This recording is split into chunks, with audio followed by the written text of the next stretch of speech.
Entonces, bueno, una vez que ya tenemos alguna metodología para poder seguir las ceremonias y poder administrar nuestro proyecto, ya vamos a comenzar con lo que es el ciclo de desarrollo de software en sí. Y vamos a comenzar con lo que serían los requerimientos. Entonces, nos vamos a enfocar en los requerimientos y cómo los vamos a asegurar. Entonces, ¿cuáles criterios necesitamos para valorar la seguridad a modo de requerimientos? Decimos que vamos a definir requerimientos de seguridad para el software. Entonces vamos a tener lo que se conoce como requerimientos funcionales y no funcionales. Entonces, funcionales, si pensamos en una página web, en un comercio electrónico, entonces la funcionalidad de tener el carrito de compra es algo que necesitamos y también viene tal vez de un requerimiento del negocio. Requerimientos no funcionales, esto puede ser el tamaño, la capacidad del servidor que va a hospedar nuestra aplicación, y también se toma seguridad.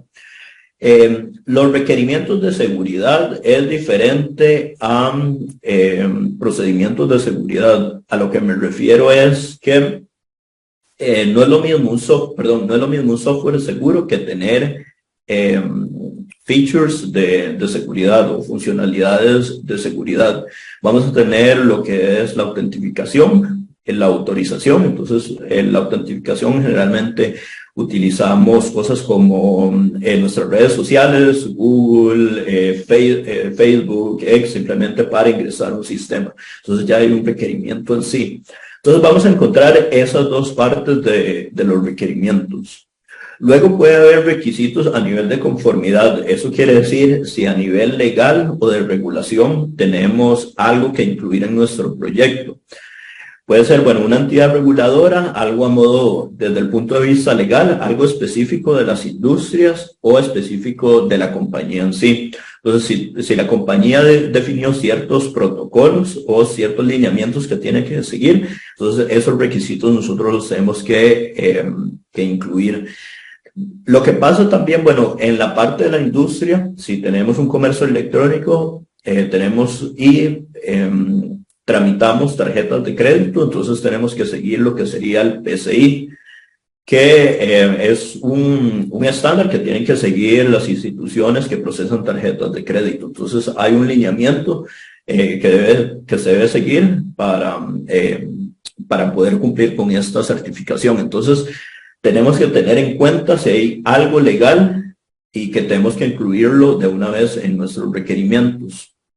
Luego, identificar requerimientos en la clasificación de datos. ¿Y a qué se refiere eso? Eso quiere decir que los datos que nosotros vayamos a producir, ¿verdad?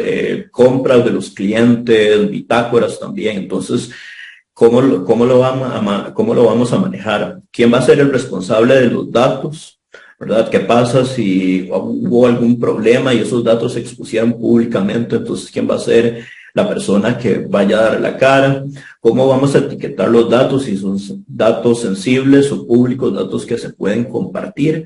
Tipos de datos estructurados, tal vez como hojas de Excel, no estructurados como imágenes, videos, el ciclo de vida también de esos datos, porque los datos se crean, se utilizan y al final se destruyen. Entonces, ¿cuál es ese ciclo de vida que va a tener esos datos? Y el manejo o administración que le demos.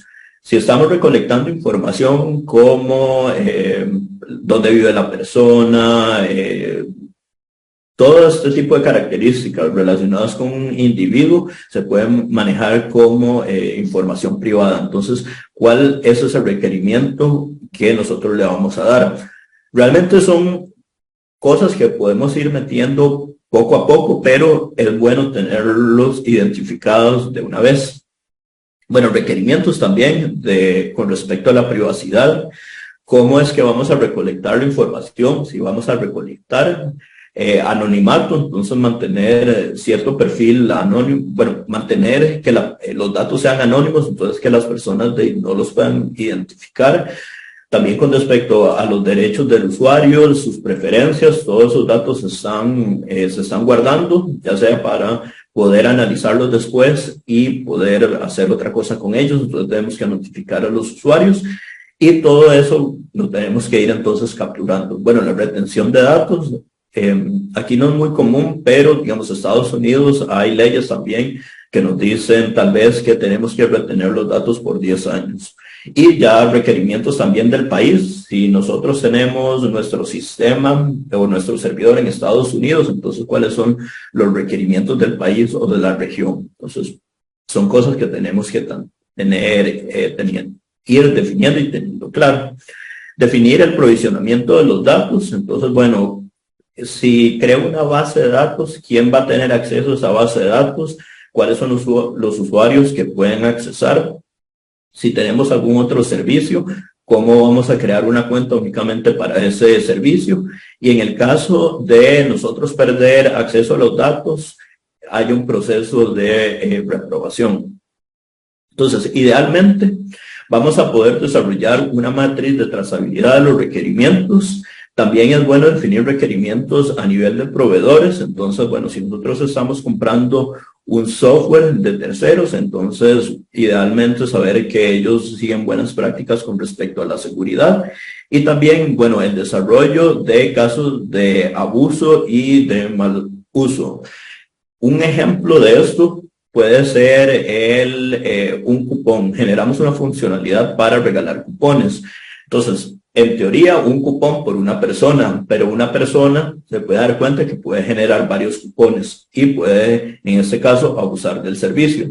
Entonces, es otra forma tal vez de pensar en los requerimientos y de esa forma podemos refinarlos y cubrir ese caso y también documentarlo para pruebas posteriores.